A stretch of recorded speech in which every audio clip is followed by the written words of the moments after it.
네, 반갑습니다. 저는 통상자원 R&D 전략기획단 기술정책 MD 오동훈입니다.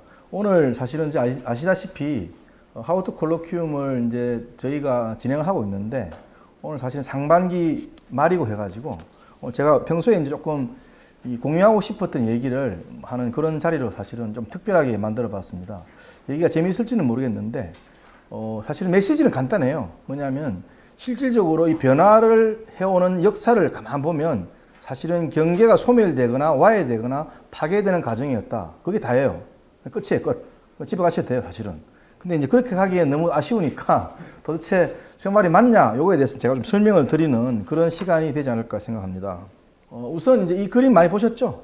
이 그림 많이 보셨을 텐데 이 그림이 뭐냐면 이제 라파엘로가 그린 그림이에요. 우리가 아시다시피 이제 르네상스의 3대 화가 이렇게 하면은 라파엘로, 미켈란젤로 그리고 레오나르도 다빈치 이렇게 부르잖아요. 그럼 라파엘로가 그린 그림인데 이게 제목이 뭐냐면 아테네 학당이라는 거예요. 아테네 학당. 근데 이 그림에 보시면은 여기에 이제 하늘을 이제 가리키는 이 사람이 이제 플라톤이고 또 이렇게 하늘색 적삼이 있고 땅을 가르치는 이 사람이 이제 아리스토텔레스 이런 거죠. 우리 아시다시피 이제 플라톤은 이제 이데아 학설에 해가지고 이상적인 이상향을 꿈꾼 사람, 그래서 하늘을 가르치고 있고 또 아리스토텔레스는 경험주의 학파의 시족이 하니까 현실에 이제 기반을 둔 그런 이론들을 한 그런 사람이죠. 그래서 이제 하고 있고 그 외에 뭐 이렇게 무슨 저 수학자 해당하는 피타고라스라든지 뭐 우리가 아는 디오게네스라든지 이런 사람들이 이제 보입니다. 근데 이 그림에서 이제 라파엘로 자신은 여기에 있어요. 여기 쪽에 있고. 근데 이제 제가 이걸 갖고 온 거는 딴 게 아니고 여기 보면 변하지 않는 것은 오직 변화뿐이다. 이게 이제 유명한 경구죠. 그죠? 그러니까 모든 게 변하는데 우리가 변하지 않는다 볼 수 있는 것은 변한다는 그 사실 자체뿐이라는 거예요. 그러니까 모든 것이 변한다는 건데 그게 이제 여기 나오는 이제 이 헤라클레이토스가 그 주장했다. 이렇게 고대 그리스 철학자들 얘기입니다. 그래서 사실은 고대 그리스 철학자들의 얘기들이라는 게 사실 이게 변화 자체가 변화뿐이다. 변하지 않는 것은 변화뿐이다. 이 말은 하나의 프린시플로서 흔히 말하는 이제 과학의 시작에 해당하는 아주 근원적인 질문이죠, 사실. 그렇다면은 변화하는 요인이 뭐냐? 이게 그 다음 질문이고, 그럼 변화하는 요인에 대해서 논리적으로 구성한 게 과학이잖아요. 그렇죠? 그런 측면에서 이제 과학의 시작을 이제 우리가 고대 그리스라고 이제 말하는 거죠. 그래서 예컨대 이제 고대 그리스 철학자들 중에 유명한 사람들이 이제 흔히 말하는 이제 최초의 과학자를 우리가 탈레스라는 사람을 꼽는데 탈레스 같으면은 이제 BC 6세기, 7세기 사람인데 이 사람 같으면은 변화의 가장 근본적인 어떤 엘리먼트, 요소는 물이다. 보시면 이제 나무가 크려고 그러면 물이 필요하죠. 사람이 안 죽으려면 물이 필요하죠. 근데 모든 게 물의 어떤 순환, 그 다음에 물이라는 게 보세요. 추워지면 얼잖아요. 고체. 상온에서는 녹죠. 액체. 보일링 하면 끓죠. 그럼 기체. 그러니까 모든 변화의 어떤 상의 변화, 상태의 변화라고 그러잖아요. 그죠? 상전이라고 부르는 학문을 할 때. 그런 게 가장 대표적으로 눈에 보이는 게 물이니까, 모든 변화의 근간에는 물이 있다. 그래서 그 사람은 모든 변화의 가장 핵심적인 것은 물이다. 이렇게 얘기했다는 거예요. 또는 우리가 잘 아는 피타고라스 같은 경우에는 그건 어떤 물질적인 게 아니라 모든 세상의 변화의 핵심은 숫자다, 숫자. 숫자의 변화에 따라서 모든 게 만들어지는 거다. 그래서 이제 일종의 이제 우리가 오늘날 수비학이라 부르는 수의 신비학에 부르는 그런 것들도 이제 피타고라스 학파가 이제 발견하기도 하고 특히 그러니까 이제 피타고라스 학파 같은 경우에는 음악에 대한 조예가 깊었거든요. 그냥 음악에 있는 그 스트링의 그 현의 길이의 비율 이런 게 다 수학하고 관련이 되잖아요. 그러니까 우리가 하는 말은 피타고라스 정리 이런 것들 다 그렇게 연결되어 있는 거예요. 또는 이제 제일 유명한 2000년 정도로 서양을 지배한 사상이 동양에서는 음양 오행이 있다고 치면 서양에서는 사원소설이 있잖아요. 그게 이제 아리스토텔레스에 와가지고 사원소설이 이제 주장이 되는 건데 사원소를 하면 물, 불, 공기, 흙 이런 거예요. 나중에 또 설명해 드리겠습니다만 이게 이제 물, 불, 공기, 흙의 조합에 의해 가지고 어떤 나무도 만들어지고 무슨 이렇게 말도 만들어지고 또는 집도 만들어지고 이런 식의 재료가 모든 게 물, 불, 공기, 흙의 조합이다 이렇게 생각했던 거예요. 그게 한 2000년 정도 서양의 물질 이론을 계속적으로 장악하고 있었던 거거든요. 그건 나중에 좀 또 설명을 드리겠습니다. 그 다음 이거는 이제 변화의 속도에 대한 부분인데 이게 우리 말하는 이제 싱귤레리티에 대한 개념인데 예를 들어서 이제 우리가 지금 10의 구성이 있잖아요. 4 곱하기 10의 구성이니까 얼마죠? 4학년인가요? 10의 구성이면은 4학년쯤에 이제 인간이 이제 생명이 시작돼 가지고 그게 쭉 오다가 이제 10의 구성년, 그죠? 1억 년 이렇게 쭉 오다가 이제 여기 보시면은 무슨 랩타일, 그러니까 파충류도 생기고 뭐 이렇게 쭉 흘러오다가 지금 이제 그게 퍼스널 컴퓨터로 되어 있는 이게 제로에 해당하는 이게인데, 여기 보시는 것처럼 실제 인간 행사는 아주 느리게 진행이 되다가 어느 수준에 가가지고 이 속도를 거의 가늠할 수 없을 만큼 이렇게 빠르게 이제 확 바뀌었다. 이제 일종의 변화의 가속화 현상이 아주 발전한 거고, 요즘 이제 흔히 하는 말로 있잖아요. 전 세계 지식의 양이 뭐 몇 년 만에 갑절로 올라간다 그런 말 하잖아요. 예를 들어서 이제 우리가 그 유명한 반도체 같으면 황해 법칙 그런 거 보면은 뭐 반년마다 그 뭐죠, 그 메모리 반도체의 직접도가 2배씩 올라가는 그 황해 법칙 있잖아요. 그죠? 그런 것처럼 이게 2의, 그러니까 2의 익스포넨셜이라는 게 아주 급하게 올라가잖아요. 예를 들어서 이제 2의 10성이 1024니까 그런 식으로 아주 익스포넨셜 올라가는데 변화의 속성이 그렇다. 이게 그림을 보여주는 거고요. 그걸 갖다 로그 함수로 이렇게 쭉 해보면 이렇게 이제 직선 비슷하게 나타나는데, 이게 이제 이렇게 생명의 시작부터 지금 퍼스널 컴퓨터까지 이게 로그를 했을 때 이렇게 거의 직선이니까 결론적으로 아까 보여드린 것처럼 상당히 가파른 일종의 익스포넨셜로 올라간다는 겁니다. 그럼 그만큼 이제 기하급 수적으로 변해간다. 변화가 빨리 이제 가속화되고 있다. 이런 말입니다. 그 다음에 이제 실제 현상에 돌아가다 보면 이게 이제 많이 보신 뭐 아마 그 그림일 수 있는데, 이게 보시면 이제 지금 이제 2021년이라 조금 바뀌었을 것 같은데 2006년부터 2011년, 16년까지 5년마다 전 세계 이제 그 마켓 캡, 그러니까 저기 전체 시가 총액 기준으로 해가지고 어느 기업이 가장 크냐 이걸 보는 건데, 2006년에 이제 그 기름 회사인 그죠, 엑손 이 1등이고, 그 다음에 GE, 그죠, 아시는 GE, 그 다음에 이제 토탈이라고 저기 프랑스의 저기 기름 회사 있죠. 그 다음에 MS, 그 다음에 시티언의 금융회사 이렇게 있죠. 그러던 게 5년 후에는 역시 엑손이 하고 있지만 애플이 딱 나타나고, 그죠? 그 다음에 또 이제 페트로차이나 기름회사, 쉘 기름회사 이렇게 있는 거죠. 그 다음에 이제 2016년에 오면 1등이 이제 애플, 2등이 이제 알파벳, 우리 구글의 모회사 알파벳, 그 다음에 마이크로소프트, 그 다음에 아마존, 페이스북, 흔히 말하는 이제 팡 기업, 그래가지고 이제 미국의 IT 회사들이 다 이제 장악하는 그런 식으로 빨리 이제 변해가고 있죠. 여러분 기억하실지 모르겠는데, 예전에는 이제 제조업 중심의 경제일 때는 100억 달러 클럽 이런 게 유행한 용어였어요. 그 100억 달러 클럽이 뭐냐면 100억 달러가 대략 우리나라 돈으로 10조 원 좀 넘죠. 현재 환율로. 그러면 대부분의 100억 달러를 넘는 거는 뭐냐면은 모건 스탠리라든가 아니면은 미국의 거대 일종의 투자 금융 회사 있죠. 그런 회사들이 사실은 100억 달러를 넘고, 대부분의 제조업들은 100억 달러를 못 넘어요. 순이익 기준으로. 그러다가 이슈가 된 게 뭐냐면 일본의 자동차 기업이면서 전 세계 자동차 최대 기업인 도요타가 100억 달러 넘은 적이 있어요. 이제 순이익으로. 그런 식으로 이제 그게 제조업의, 그러니까 일본 제조업의 강력함을 보여준 하나의 지표로서 상당히 이제 회자가 됐고, 그게 이제 미국 사람들도 놀래고 이런 건데, 지금은 보시다시피 그런 금융회사, 그 다음에 기름회사 말고는 큰 기업이 없었는데 지금은 거의 뭐 IT 기업으로 다 바뀌었다 이런 얘기고, 지금 사실 시가총액도 잘 아시겠지만 사우디의 제일 큰 기업이 아람콩 하는 그게 사우디 일종 국영 기름 회사인데, 그게 제일 지금 전 세계적으로 자산이 제일 많은 회사예요. 근데 이제 기업 가치로는 점점 역전이 돼가고 있는 그런 상황이잖아요. 그렇다. 그만큼 현실 세계 기업의 규모라든지 기업 활동의 어떤 그런 수준, 뭐 시가총액, 그 다음에 순이익 이런 것들이 워낙 빨리 변하고 있다. 이걸 알 수가 있습니다. 오늘 제가 뉴스 보니까 페이스북이 드디어 이제 1조 달러를 넘었다고 그러더라고요. 그래서 저는 사실 처음에는 와, 페이스북이 무슨 1조 달러 넘나 생각했는데, 최근에 이제 페이스북이 이제 인스타그램도 인수하고 하면서 페이스북 자체는 약간 맛이 가지만 인스타그램이 워낙 뜨니까 전체 기업의 총액이 1조 달러를 넘는 거예요. 1조 달러 얼마나 큰 돈인지 아시죠, 여러분? 1조 달러가 1100조가 넘고요. 우리나라 현재 전체 재정의 2년치를 다 쏟아부어야 페이스북 하나 사는 겁니다. 그죠? 엄청나게 큰 겁니다. 그 다음에 이거는 이제 그냥 뭐 재미삼아 보여드리는 건데, 모든 변화의 시작은 경계 흐물게 시작되었다. 아까 제가 말씀드린 이게 오늘의 주제이기도 하고 주장이기도 하고 결론이기도 해요.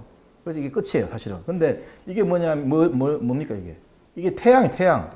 태양의 이제 그 흑점 부분인데, 태양이 이제 수소 핵융합으로 나오는 에너지를 분출하는 거잖아요. 그래서 지금 이제 태양이 현재는 이제 그 적색 거성 상태로 가려는 초입에 있는 건데, 그래서 아마 뭐 한 수억 년 뒤에는 이제 지구까지 커져가지고 지구가 사멸할 수도 있죠, 사실은. 우리 우주론에 의하면은. 여하튼 이런 식의 이런 융합으로부터 모든 게 이제 변화가 일어난다. 이걸 이제 말씀드리고 싶은, 그래서 그림 하나 그냥 따와봤습니다. 지금부터 조금 더 이제 모르시는 스토리에 대해 조금 말씀드리려 하는데, 그 영어로는 프톨레미라고 그러고 원래 이제 본토 발음으로는 이제 프톨레마이오스라고 그러는데, 이 사람 우주관에 대해서 말씀드리면 여기 있는 사람이 이제 프톨레마이오스인데, 지금 보시면 이제 상당히 옛날 사람이죠, 그죠? 근데 이 프톨레마이오스의 우주관이라는 건 우리가 잘 아시는 코페르니쿠스의 우주관이 있기 전까지 서양의 우주론의 1500년 정도를 차지한 거예요.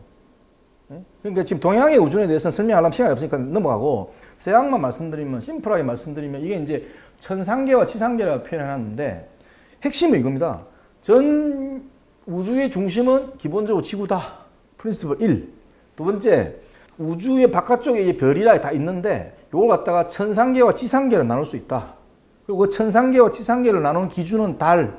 그래서 달 아래쪽에 있는 지상계는 불완전한 세계이기 때문에 항상 변화가 일어난다. 이 변화의 핵심은 균형이 무너지는 거예요, 무조건. 그렇잖아요? 그죠? 그렇기 때문에 변화가 일어나죠. 상전이 그렇잖아요. 우리가 삼투압이 일어나려고 하면 밀도의 차이에 가지고 이제 상전이 일어나는 거니까, 밀도라보다 농도의 차이에 가지고 그런 식의 이제 개념이 있는 거고, 따라서 이제 왜 그 달이냐? 달을 보시면 초승달, 반달, 만월, 다시 그죠? 그렇게 바뀌잖아요. 그러니까 이거는 달이 차고 줄고 하는 거 보니까 그게 기준이 되고, 별은 그대로 가만히 있는 것 같거든. 옛날 관찰해 보니까. 그러니까 별은 이제 천상계에 있는 거기 때문에 완벽한 거고, 또 반대로 얘기하면 그 완벽성이라는 건 신의 영역이다. 신의 창조 영역이기 때문에 그렇게 있다는 그런 개념이 있는 거죠. 그래서 이제 이렇게 천상계와 지상계를 나누고, 불완전한 세계와 완전한 세계. 불완전한 세계는 변화가 있는 세계. 그렇게 하고, 우리가 가장 완벽한 도형이 뭐라 생각하세요? 도형 중에 여러 도형이 있잖아요. 가장 완벽한 도형은 뭘 꼽으시겠어요, 여러분은? 보통 원을 많이 꼽잖아요. 사실은 원이라는 게 왜 완벽한 도형을 다시 생각하냐면, 사람들이 제일 좋아하는 개념 중에 하나가 시메트리예요. 대칭. 그죠? 근데 원은 360 어디를 봐도 다 대칭이잖아요. 그렇기 때문에 완벽하게 생각하는 거. 또 하나는 원을 그릴 때 가장 간단하게 그릴 수 있는 도형이 1번이 원이에요. 생각해 보세요. 막대기 하나 꽂고 그건 돌리면 돼. 그림만 유지하면서. 그렇잖아요? 원을 그릴 수 있는 자체가. 물론 수학적으로는 원이라는 게 타원의 하나의 특이한 일종이잖아요. 왜냐하면 타원의 두 초점이 모여지면 원이 되니까. 그렇잖아요? 따지고 보면. 그래서 나중에 그 이제 여러분 아시는 케플러가 이제 실제로는 원이 아니라 타원이다 그걸 알아내는 게, 그런 것도 인연이 있는데, 하여튼 기본적으로 원이 가장 완벽한 도형이라고 지급이 되는 거죠. 그래서 이제 원으로 돈다는 거예요. 그래서 모든 천체는 원으로 돈다는 거예요. 그러면 이게 이제 완벽한 도형이 되려고 그러면 완벽한 세상은 원만 존재하기 때문에 실제 별의 운동은 타원인데 1500년 정도까지를 계속 원으로만 돈다고 사람들이 생각하는 거죠. 왜냐? 그래야만 하니까. 당연히적으로 그래야만 하니까. 실제로는 타원이다. 근데 그 타원이라는 개념을 깨는 것도 케플러가 여러 번 관찰해보고 아무리 봐도 자기가 볼 때는 타원 말고는 해석이 안 되니까 이제 타원으로 바꾼 거죠. 관찰을 가지고. 그래서 관찰하는 사람들의 또 마인드하고 어떤 일종의 메타적인 관점에서 접근하는 일종 이론 물리학자들 생각이 완전히 다르거든요. 이론 물리학자들은 기본적으로 상당히 이상형적이고 아주 심플하고, 그러니까 단순하면서도 아주 그냥 간결한 이런 걸 좋아한단 말이에요. 근데 실제 실험하는 사람들은 실제로 세계는 안 그렇다. 뭐 이런 겁니다. 코페르니쿠스가 이제 흔히 말하는 이제 그 지동설을 이제 주장한 사람으로 돼 있고, 이 사람이 이제 1543년에 죽었죠. 보시다시피. 근데 이 사람이 낸 책이 1543년에 출간이 됩니다. 왜냐하면 그 이전에 출간을 하면은 이게 이제 종교재판을 받아가지고 화형을 당할까봐 겁이 나가지고 내 사후에 책을 출판해 달라 해가지고 죽자마자 출판된 책이 이 천구에 대한 뭐 얘기 그런 식의 제목을 해가지고 이제 책이 출판됐는데, 이 사람이 한 일은 사실은 간단해요. 여기 이제 중앙에 있던 지구를 걷어내고 여기다 태양을 갖다 놓고 그 다음에 지구를 요 바깥쪽에 데려다 놓으면 이 실제 전체 연종이 아주 자연스럽게 설명이 되더라 이거예요. 뭐 특별한 게 아니라. 근데 이렇게 바꿔 놓으면 뭐가 문제가 생기냐면, 아까 말씀드렸잖아요. 천상계와 지상계의 경계가 무너지게 돼 있잖아요. 왜냐하면 천상계, 지상계라는 건 지구가 가운데 있고 달을 경계해 가지고 그 위는 천상계고 아래쪽은 지상계. 그래서 위쪽은 신의 영역, 아래쪽은 인간의 영역. 그래가지고 인간의 대리자가 누구예요? 신의 대리자가 누구예요? 기독교에서, 천주교에서. 가톨릭에서 신의 대리자가 1등이 제일 높은 대리자가 교황이고, 그 밑에 있는 대리자들이 신부자, 신부 시스템이. 그러니까 중세에 있는 사회 시스템이라는 게 신, 천사, 사람, 혹은 신, 성직자, 일반 평신도 이런 식의 3단계 항상 이 신분제 사이가 왕, 귀족, 평민 이런 식의 신분제가 딱 333 우리 333 박수처럼 그렇게 딱 유지되어 있는 것 같다가 이게 깨는 거다 이 말이에요. 기본적으로. 그러니까 다시 말해서 사회적인 이런 어떤 철학이나 사회적인 계급 사회 자체를 무너뜨릴 수 있는 그런 요인이 되는 거죠. 마치 다윈의 이론이 인간과 동물의 경계를 허물뜨려 버림으로 해가지고 인간의 존엄성에 기초해가지고 만들어진 종교적인 그런 어떤 가치를 갖다가 완전히 표명한다고 생각한 어떤 종교적인 집단에서 나오는 생각처럼 그런 거죠. 그래서 이제 근데 이 사람이 이제 이걸 바꿈으로 해가지고 이 지상계와 천상계의 경계가 허물어지는 그런 이제 효과가 있었다. 사실 원래는 이 사람이 이제 했던 거는 이렇게 바꾼 거는 원래는 이제 이 실질적으로는 뭐라 해야 되냐면은 행성의 역행 운동이라고 혹시 들어보셨나요? 행성의 역행 운동 이런 거예요.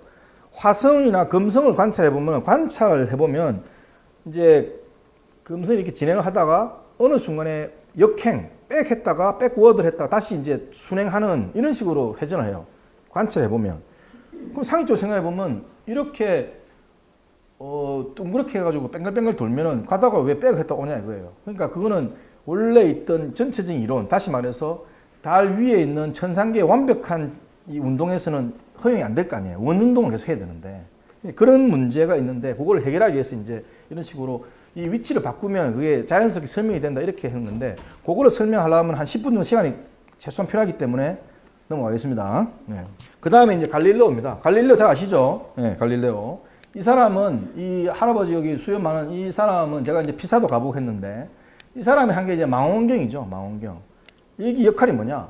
망원경을 통해 가지고 그 천상계와 지상계의 이런 경계를 갖다가 확실하게 말이 안 된다. 이렇게 주장한 거고. 그 다음에 천문학의 영역과 역학의 영역이 옛날에는 역학의 영역하고 천문학의 영역이 달랐어요. 무슨 얘기냐면은 아까 말했듯이 천상에서 있는 역학 법칙하고 지상의 역학 법칙하고 달라요. 기본적으로. 같지가 않다고.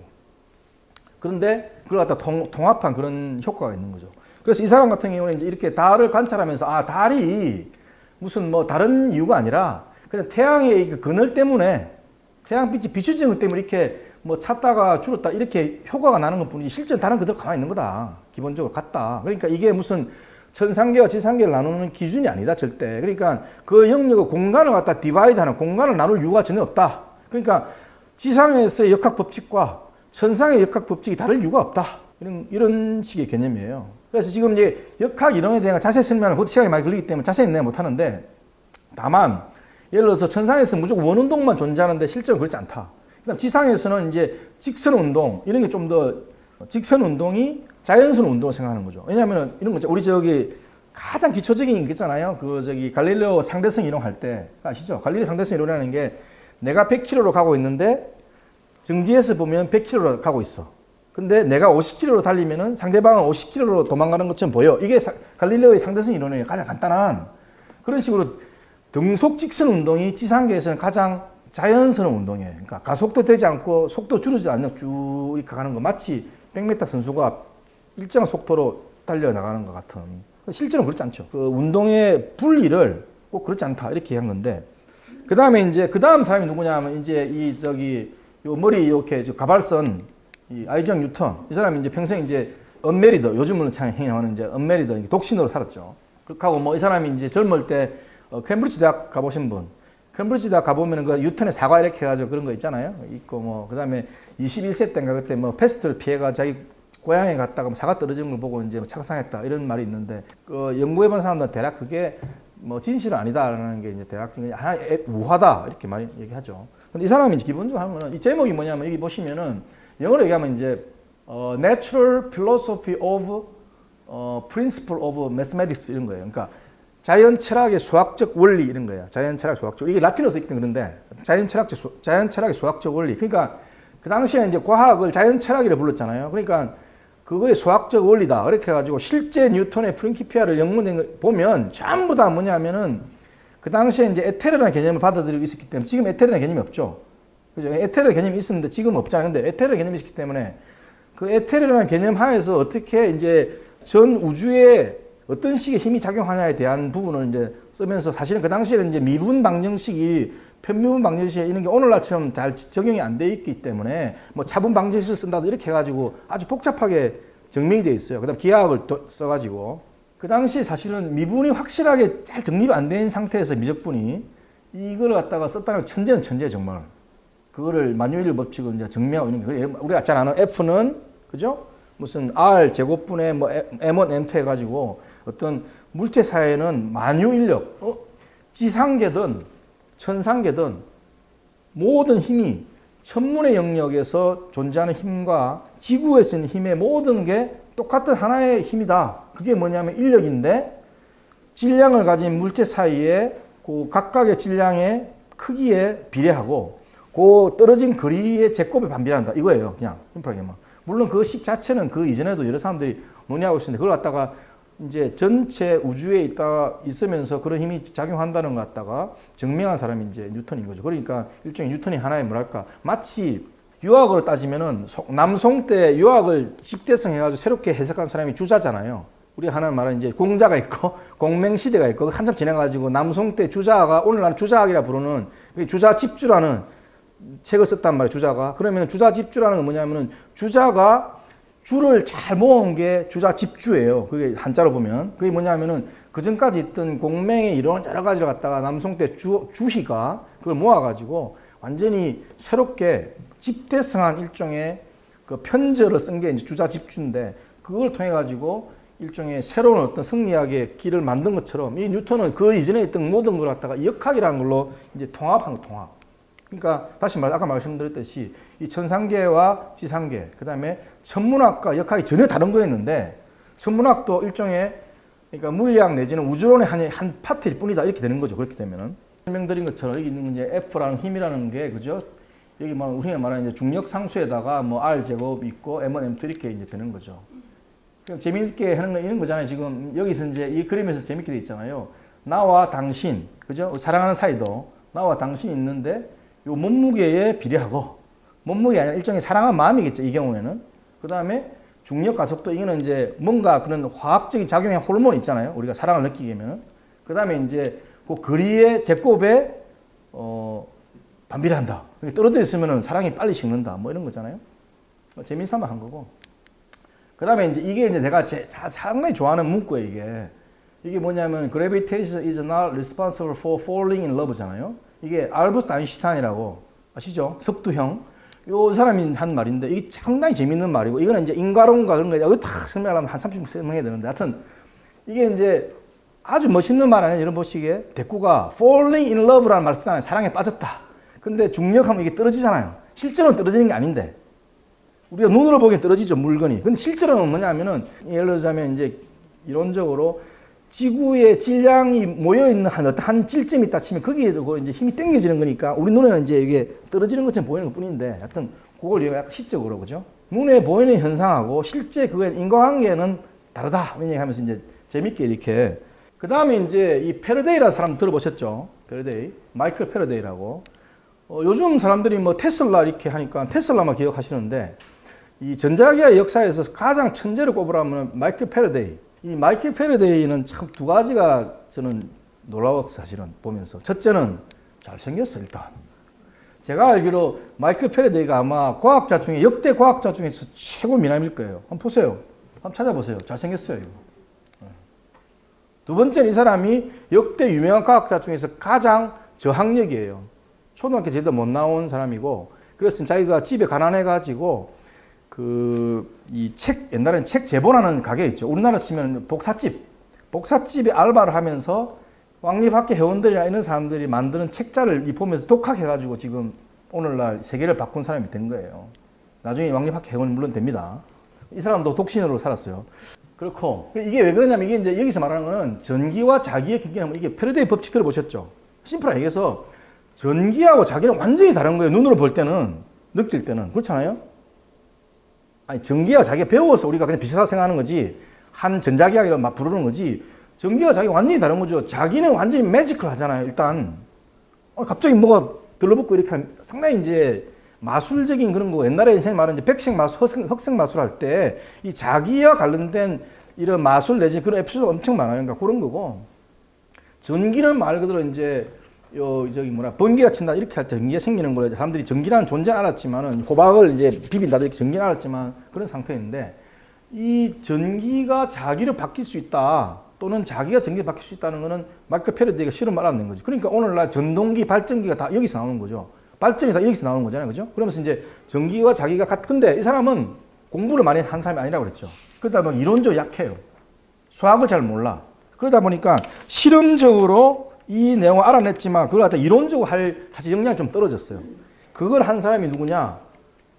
이 사람이 이제 제임스 클럽 맥스웰이라는 사람인데 이게 이제 흔히 말하는 맥스웰의 이제 전자기 방정식이라는 건데 이게 이제 어떤 사람 앙페르의 법칙, 그다음에 가우스의 법칙이 나눌 수가 있는데 심플하게 말씀드리면, 그러니까 간단하게 말씀드리면 전자기하고 통합하니까 전기하고 자기를 통합하는 거 한마디로. 그러니까 경계를 무너뜨린 건데 그게 이제 이 사람이 이거 다 발견한 거 아니고 패러데이 법칙을 표현한 게 예를 들자면 이거고 또는 뭐 가우스의 법칙을 표현한 게 예를 들어서 이거고 이런 거예요. 예를 들자면 이거 같으면은 이 편미분 방정식에서 예를 들자면 전기에는 전하가 있다.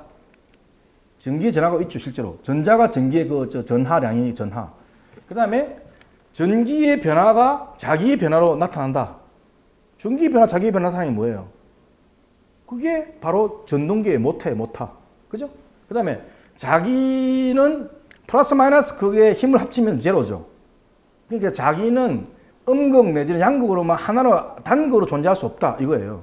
그 다음에 이거 같으면 이제 자기의 변화가 전기의 변화, 이거니까 이거는 뭐냐면 자기의 변화, 전기의 변화 하는 이게 발전기지. 오늘날에. 그죠? 그런 걸 갖다가 이 식 4개 평미분 방정식으로 딱 클리어하게 정리했는데 이게 이제 비로소 전기와 자기가 통합이 되는 거지. 경계가 없어진 거지. 그래서 그 다음이 뭐냐면 이게 이제 많이 보는 우리가 전자기파에 대한 건데 이 과학자들이 볼 때 가장 풀리지 않는 사실의 신비가 사실 한 두세 가지 됐잖아요. 하나가 항상 크게 봐가지고 제일 질문이 뭐냐? 우주의 기원이 뭐냐? 오리진. 생명의 기원이 뭐냐? 가장 중요한 오리진의 문제예요. 또 하나는 빛의 본질이 뭐냐? 그 다음에 물질을 딱 쪼갰을 때 진짜 뭘로 구성되어 있냐? 이게 가장 근본적인 질문이 사실은. 과학에서 크게 보면 근본적인 질문 몇 가지가 있는데 그래서 이제 그 중에 하나가 이제 바로 이제 빛인데 왜 빛이 그러냐? 빛은 보면은 이렇게 아주 신비롭지만 무게도 없어 보이고 그렇다 만질 수도 없고 뭐 여러 가지 있는데 이게 아주 골치 아프거든. 그러니까 아시잖아요. 그죠? 우리가 만질 수 없거나 잘 다룰 수 없는 건 더 신비하고 신비한 걸수록 더 알아보고 싶고 뭐 이런 거죠. 여기 보시면 이게 이제 뭐 다 아시겠지만 일단 이제 빛이 이제 진행하는데 이 전자기파가 이제 이렇게 수직파에 이제 결합을 해가지고 이제 쭉 진행이 된다. 이게 하나는 이제 마그네틱 필드고 하나는 일렉트릭 필드다. 이 전자기파 뭐 그런 거고. 그 다음에 이제 실제로 보면은 본질적으로 차이는 하나도 없는데 파장의 차이로 인해 가지고 모든 게 나타난다. 아주 기초적인 얘기 다 아시는 얘기예요. 그래서 이제 요지는 겉으로는 다 다르게 보이지만 결론은 뭐냐 본질은 똑같다. 그래서 이제 그 파장에 따라서 다 달라지고 예를 들어서 감마선부터 라디오파까지 이렇게 차이가 나는 걸 여러분 다 아시죠? 그런 것들은 뭐 레이더의 원리 다 아시잖아요.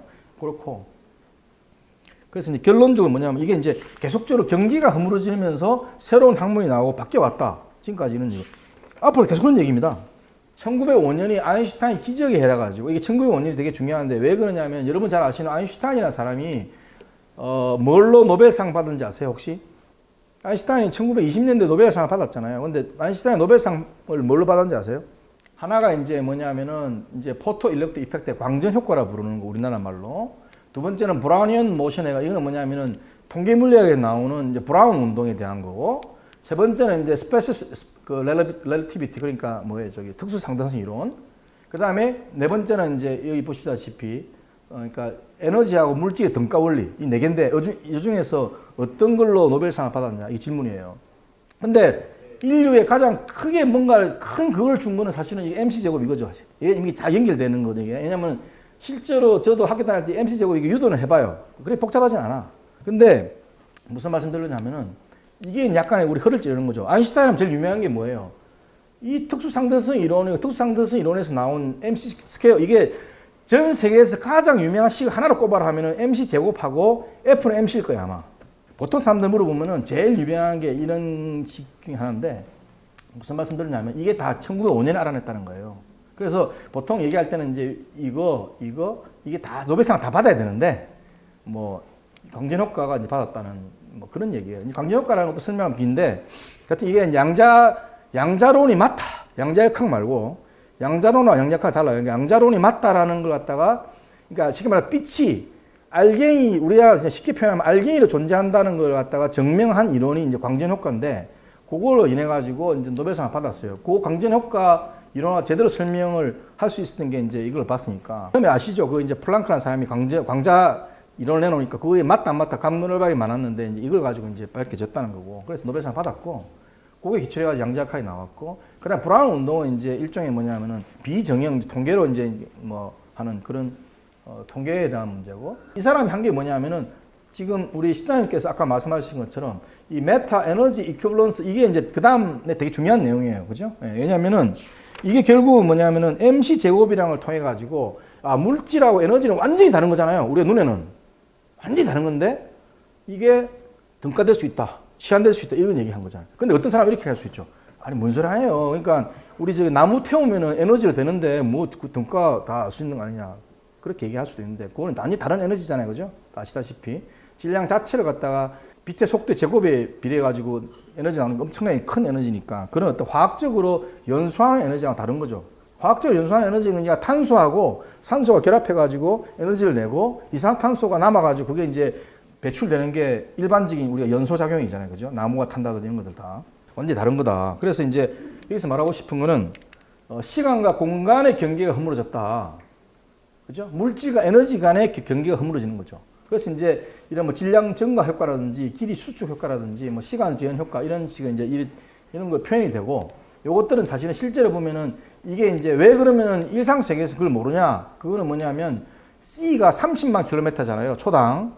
지구에서 달까지가 대충 거리가 얼마쯤 되냐 하면 38만 킬로쯤 됩니다. 대충. 그러면은 지구에서 달까지 빛이 가는 시간이 1.3초 정도 돼요. 1.3초 좀 못 돼요. 우리가 인간이 만든 수단 중에 제일 빨리 가는 게 뭐냐면 대륙간 탄도탄 미사일 같은 게 마하 20쯤 가죠. 그 마하 20이면은 마하 1이 뭐냐면은 1초에 340m를 가는 거니까, 그걸 이제 350을 치고 마하 20이면은 얼마예요? 초당 7,000이니까 7km 정도 가는 거죠. 그러면 대륙간 탄도탄이라도 이게 30만 분의 7, 엄청 느린 거죠.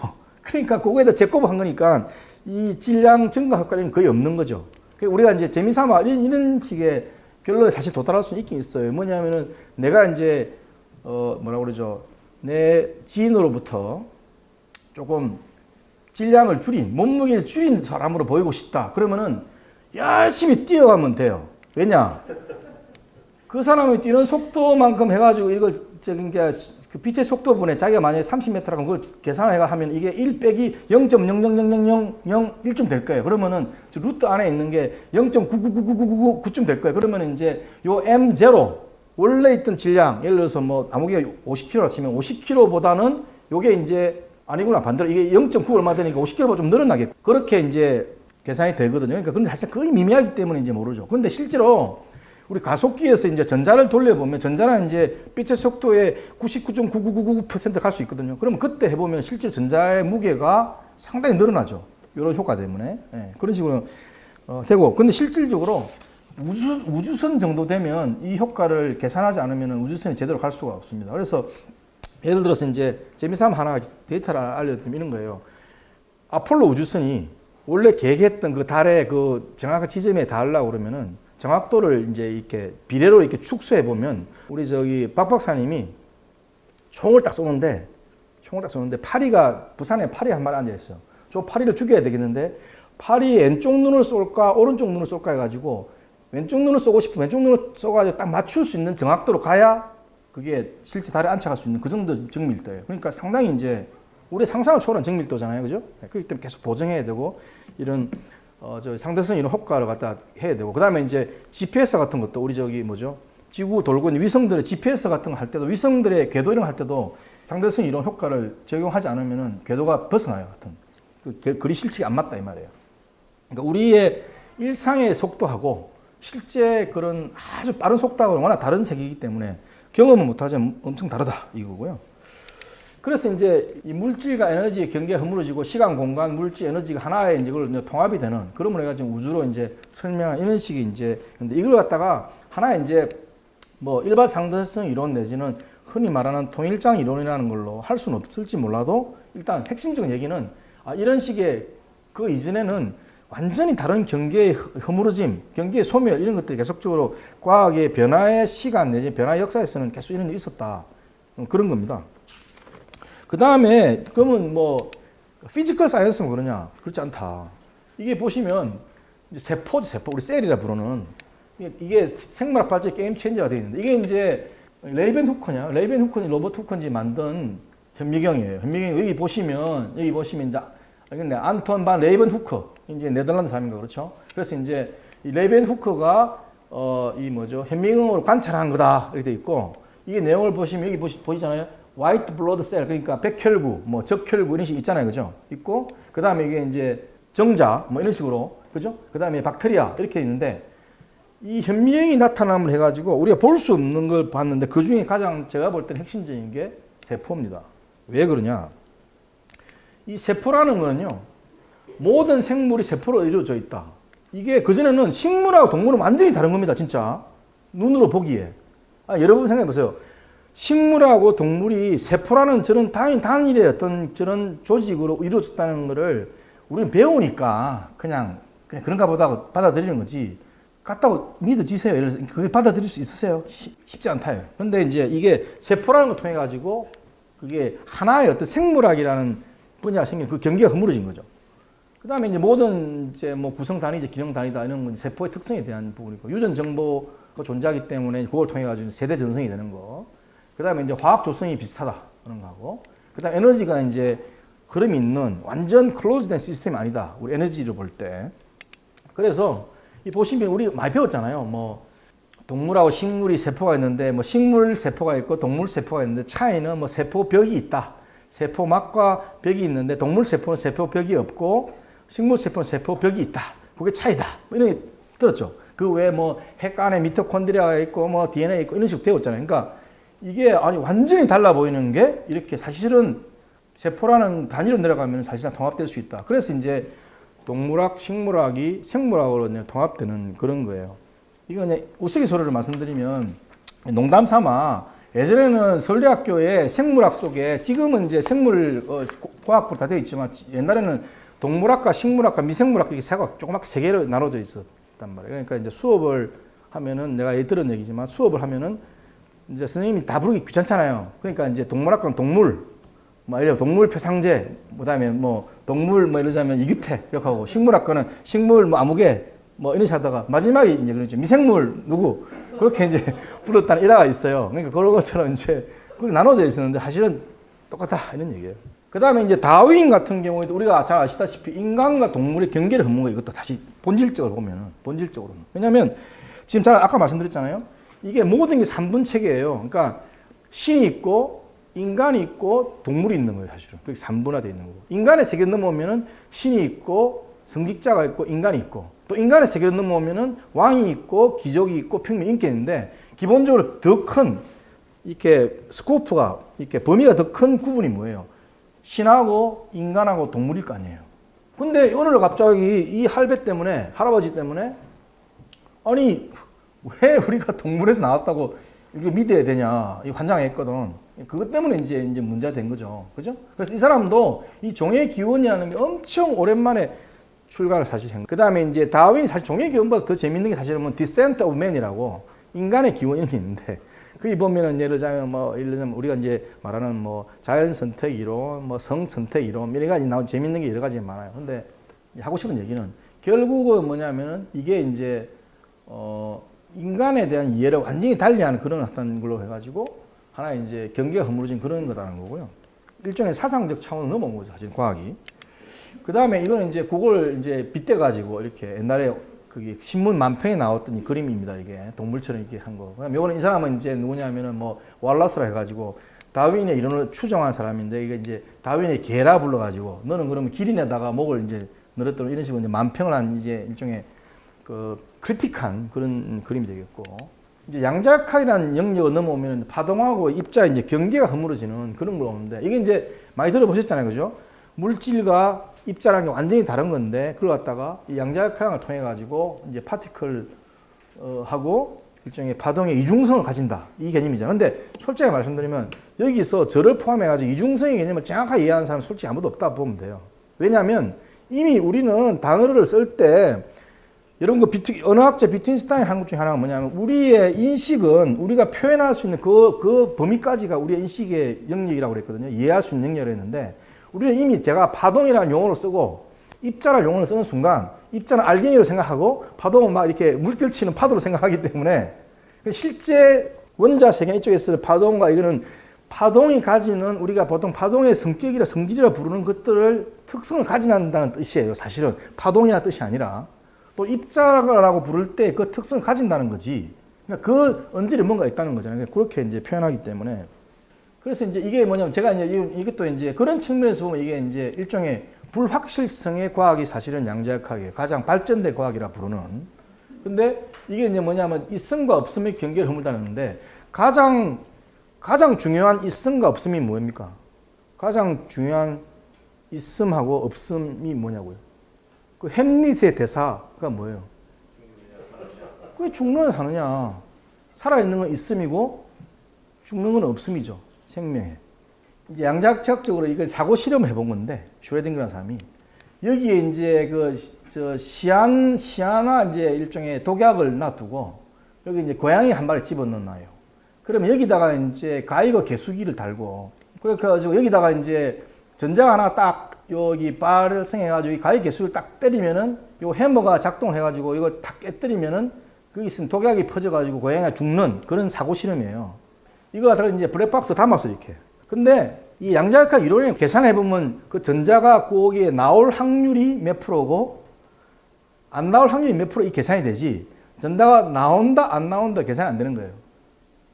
무슨 말이겠죠? 확률만 존재하는 거야. 확률만. 그러면 자 확률은 존재합니다 분명히. 근데 여러분 생각해 보세요.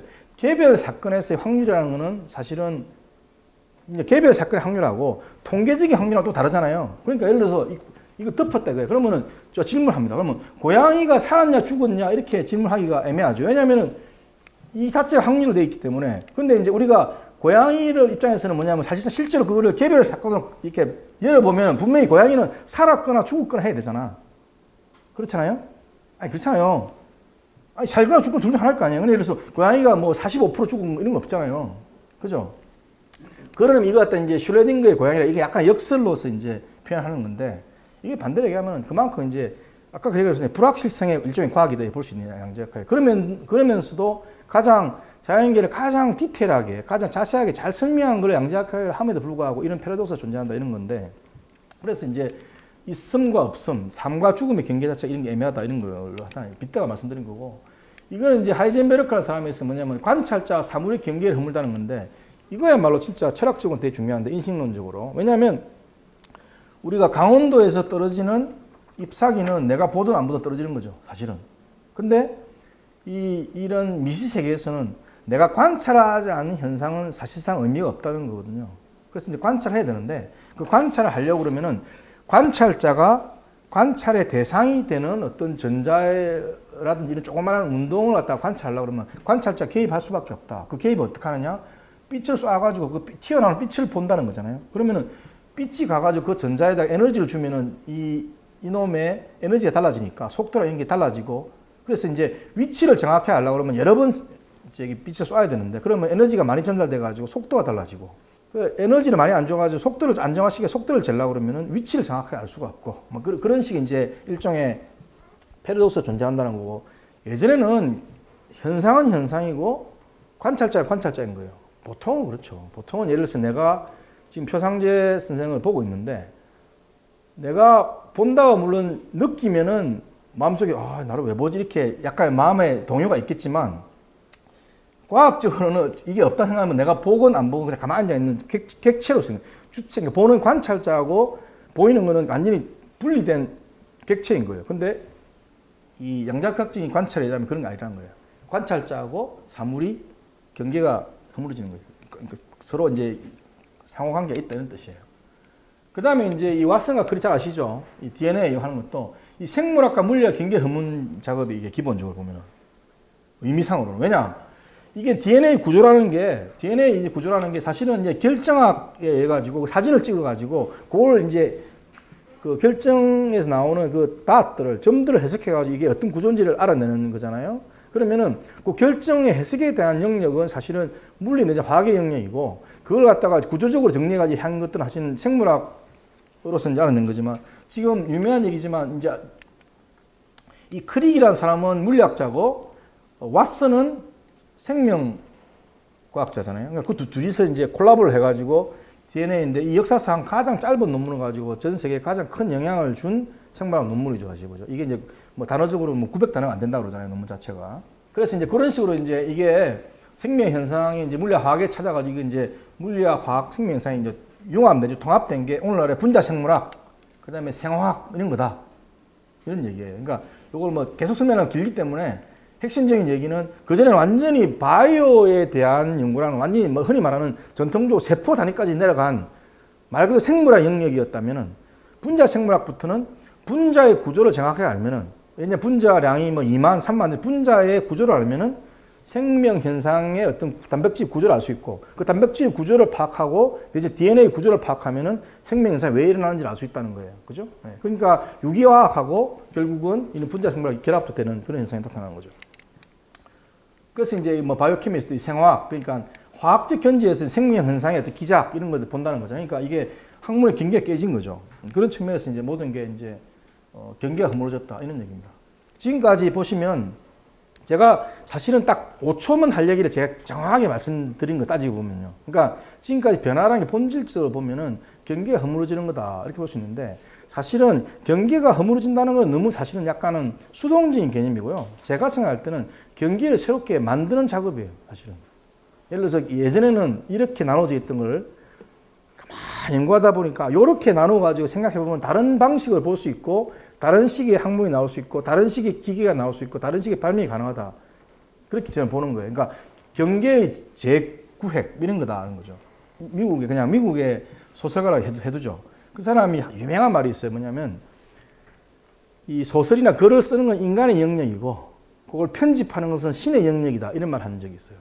그만큼 이제 여러 가지 상황을 따와가지고 새롭게 재조합하는 게 어렵다. 이런 건데 특히 인터넷 세대에는 예전에는 대학이나 연구자나 우리같이 이렇게 뭐 PhD 한 사람들이 어떤 특정한 분야로 막 지식을 많이 알아내가지고 어느 날 세상으로 박사학위 받고 딱 나와가지고 하는 얘기가 너네 이거 모르지? 영영 죽겠지? 이러면서 하나 알려줄게. 돈 내놔. 이런 게임이에요, 사실은. 실제 그런 게임이에요. 옛날에는. 그 다음에 대학 교수들도 우리 실컷 뭘 알아내가지고 너네 이거 모르지? 이거 사가려면 돈 내놔. 이렇게 돈을 벌어먹던 시대인데 지금은 그런 식의 단편적인 지식들을 워낙 많이 알아내갖고 그걸 잘 엮어가지고 이렇게 엮으면 이게 돈이 되고 그래서 이제 예를 들어서 이거 마지막으로 말씀드리고 싶은 게 이런 건데 똑같은 그림이 뭐예요, 지금 보시면. 지금 제가 설명드린 걸 그냥 그림으로 갖고 온 거예요. 제가 어제 밤에 했어요, 사실은. 이게 창조와 파괴 혁신은 새로운 경계를 만드는 일이라고 제가 볼 때는 그런 건데 실제로 보면 이게 이제 서울인데 다 서울이잖아요, 지금. 그러니까 서울을 갖다 이렇게 서울의 길을 중심으로 봐가지고 서울을 이해하고 어떻게 할 거냐면 교통 시스템을 짜는 사람은 이 서울을 볼 거란 말이에요. 그렇잖아요? 이렇게 그냥 경계가 없이 이렇게 땅으로 되어 있는 사람은 뭘로 볼까요? 그냥 그림 그리는 사람이 볼 수 있겠죠. 어떤 사람은 아, 야, 서울에 있는 한강 이 생각하지 마. 한강도 나한테 땅이야. 그렇게 생각할 수 있잖아요. 아니, 강이 없는 강을 다 뭐 없는 땅으로 생각할 수도 있는 거잖아요, 그죠? 그런 사람은 그렇게 볼 거고 이 각 구마다 서울에 21개, 25개 구마에 각 구마다 대학이 몇 개나 있는 이런 거예요, 지금 이 그림이 내가 실제 원본을 보니까 예를 들어서 어느 구에는 대학이 많고 적고 이런 식으로 좀 돼 있죠. 제일 많은 게 보세요, 지금 이 보시면은. 저기 이화여대하고 그 어디야 연세대학 있는 서강대에 있는 이게 서대문구 쪽하고 이쪽에 고려대학교, 경희대학교는 있는 성북구 제일 많고 뭐 그렇게 돼 있죠. 그다음에 여기는 무슨 군지 모르겠는데 노원구도 대학이 많네. 하나, 둘, 셋. 뭐 육사, 뭐 서울과기대, 뭐 삼육대 이런 거 있잖아요, 그죠? 그런 식으로 이제 대학의 이제 포지션이 관련해 가지고 이제 예를 들어서 이거 같으면 서울에 이제 뭐냐면은 창업 클러스터를 한번 만들어 보고 싶은데 어디에 만들어야 될까? 그걸 고민하는 서울시 이제 창업기획관은 이걸 열심히 보면서 어디에다 만드는 게 가장 좋을까 이 고민할 거잖아요. 또 이거는 뭐냐면은 경기도에서 바라본 서울이에요. 이 서울의 요 지역, 특정 구가 아니라 요 지역하고는 경기도 어디하고 엮어가지고 어떻게 하면은 경기도의 살림이 좋게 만들까? 서울에 있는 그 자원을 잘 활용해가지고 만들까? 그래서 경기도에 있는 경기도 발전 전략을 짜는 사람은 이 그림을 열심히 볼 거예요. 그 다음에 서울시장님은 이제 25개 구를 놓고, 구마다 어떤 식으로 발전시켜 이렇게 볼 거라는 거예요. 그러니까 똑같은 서울의 지도지만 다 구역에 따라가지고 내는 경기에 따라 다른 사고, 다른 어프로치 하는 것처럼 실제로 우리가 그런 식의 업의 본질이다. 우리 하는 일의 본질이다. 이렇게 말씀드릴 수가 있습니다. 그래서 이제 제가 얘기는 다 끝냈고요. 그래서 이게 제가 참 좋아하는 그림인데 이게 이제 폴 고갱이라는 사람이 이제 그린 그림이고 제목이 참 좋아요. 보면 이게 우리가 어디서 왔고 우리가 누구이고 어디로 갈 거냐. 이게 사실은 대부분의 기획자들이 생각하는 질문의 요체예요, 사실은. 맨날 이 질문 하잖아요. 옛날에는 어땠는데 지금 도대체 우리가 어디 있는 거야? 그래, 어디로 갈지 알잖아요. 그 다음에 어디로 갈지 방향을 제시하는 거. 우리가 그 일을 하고 있는 거예요, 사실은. 그 일을 잘하려고 그러면은 옛날에 일어난 거, 우리가 누군지, 그 다음에 어떤 식으로 구획을 해야 되는지 잘 봐야 되는데 그것은 뭐냐면 다른 시각으로 다른 구획을 해보는 거. 경계 자체 다르게 구성해보는 거. 그게로부터 어떤 파괴적 혁신이나 어떤 이 창조가 나온다. 그게 오늘 제가 말씀드린 핵심입니다. 네, 고맙습니다.